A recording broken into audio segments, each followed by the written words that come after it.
AP cabinet కీలక నిర్ణయాలు తీసుకుంది. ఎస్సీ వర్గీకరణపై ఆర్డినెన్స్ జారీకి కేబినెట్ ఆమోదం తెలిపింది. సిఆర్డీఏ నిర్ణయాలకు ఆమోదం తెలిపింది మంత్రివర్గం. అసెంబ్లీ, హైకోర్టు శాశ్వత భవనాల టెండర్లకు గ్రీన్ సిగ్నల్ ఇచ్చింది. L1గా నిలిచిన సంస్థలకు లెటర్ ఆఫ్ యాక్సెప్టెన్స్ ఇచ్చేందుకు ఆమోదం తెలిపిన కేబినెట్ పెట్టుబడి ప్రోత్సాహక మండలి సమావేశం నిర్ణయాలకు ఓకే చెప్పింది. ఎస్సీ వర్గీకరణ ఆర్డినెన్స్కు కేబినెట్ ఆమోదం తెలిపిందన్నారు మంత్రి నిమ్మల రామానాయుడు. జనాభా ప్రాతిపదికన ఎస్సీ వర్గీకరణ జరిగిందన్నారు. 2 రోజుల్లో ఆర్డినెన్స్ ఇచ్చి ఆ తర్వాత డిఎస్సి నోటిఫికేషన్ విడుదల చేస్తామన్నారు.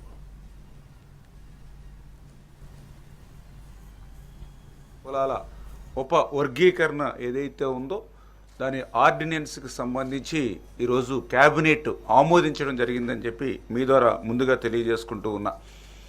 ఏదైతే మరి గతంలో కమిటీ ఇచ్చినటువంటి రిపోర్ట్స్ ఏదైతే ఉన్నాయో మరి దాని ప్రకారమే 7.5, 6.5, 1 అంటే ఈ రకంగా 15% రిజర్వేషన్ ఏదైతే ఉందో మరి ఆ రిజర్వేషన్ కూడా ఏదైతే జనాభా ప్రాతిపదికన అంటే రేపు భవిష్యత్తులో ఏదైతే జిల్లాల వారీగా జనాభా దామాషా ఏదైతే ఉందో దాని ప్రకారం కూడా భవిష్యత్తులో ఆ యొక్క జనాభా దామాషా వచ్చిన తర్వాత అమలు చేసుకునేటువంటి విధంగా మరి ఈరోజు క్యాబినెట్లో కూడా డిస్కషన్ కూడా జరిగిందని చెప్పి తెలియజేసుకుంటూ మరి ఈరోజు ఆర్డినెన్స్కి క్యాబినెట్ ఆమోదం చెప్పడం జరిగింది.